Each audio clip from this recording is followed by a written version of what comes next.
thing. It's not a bad thing, and originally that was absolutely a great thing. Alert to injustice, who's not fat? But words do migrate. This is what the famous American comedian said when he was asked, why was the word woke bad?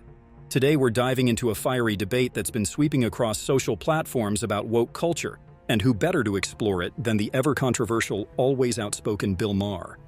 I have a question for you, because I don't know if you noticed what I've noticed, but I find that oftentimes when I'm watching the news, I'm only getting portions, because one of the things that happens, I was listening to you talk about, the kids that had the Hamas flags. It reminded me of when people were saying Antifa is there, and doing it. So bad players show up and make stuff happen. But do you find that the view that we're being shown seems to be meant to guide us into thinking about people one way, when in fact it may be a much bigger conversation? That is where Whoopi hits a critical point, how the media frames the narrative. According to her, what we are seeing is the controlled view in which public perception is steered in one direction. And Bill, he says he's all for this panhandling of the news media, through which the truth gets warped with selective storytelling. I mean, I used to be able to watch the nightly news, for example. I can't do it. I mean, first of all, it should be called, here's some video we found that's fun to watch. That's not the news. Yeah. Like anything that happens on a plane. Like the plane skidded off the runway, so what? Call me when anybody died, and it's not, the door fell off. Okay, I'm sorry. The dissatisfaction Bill expresses with respect to how the media handles truth versus narrative is hardly a new thing. Everyone, he believes, is pushing an agenda, and this is stifling how we, the public, go about processing information. This way of thinking, he argues, also serves to further polarize society, an issue he has expressed much about in many interviews. What is even more interesting, however, is how Bill sees himself within this whole political mess. See, I think we're tribal now, which is not good, and I think there's 4 tribes. Basically, there's old school liberals, which I would mostly count myself as, old school conservatives, there's still some of those left. He puts himself among the old school liberals, a category he says both sides of the political divide have left behind. And is that really so? Suggests his critics maybe Bill has evolved, or some might put it, changed.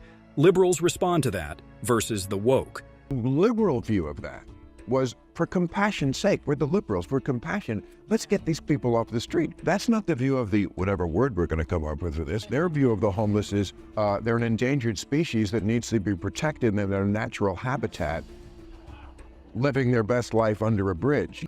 Crazy. That's the kind of things, I haven't changed on that. I still think we should get these people off the street. That's the compassion's sake. So I didn't change, they changed, and there's lots of examples of that. Bill is stubborn. He thinks that it is everybody else who has changed. The woke left, in his opinion, co-opted and distorted traditional liberal values beyond recognition. Is this really about keeping things true to core values? Or is this just Bill digging his heels in the dirt?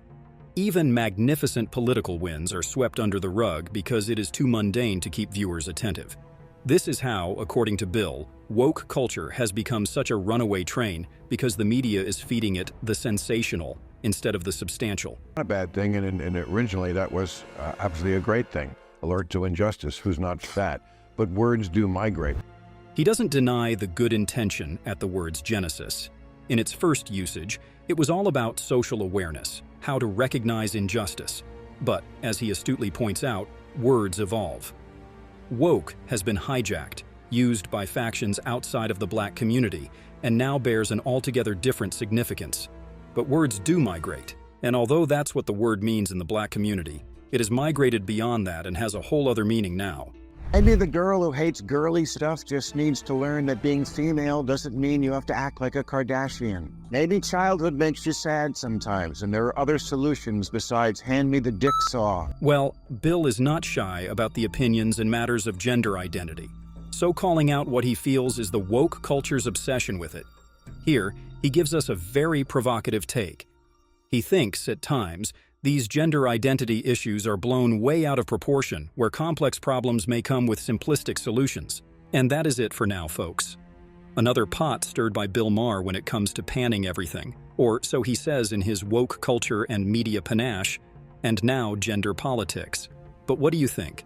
Has old-school liberal Bill Maher gone with the times or changed with them? Leave your thoughts in the comments section, and if you enjoyed this video, click like and subscribe for further deeper discussions about today's hottest issues.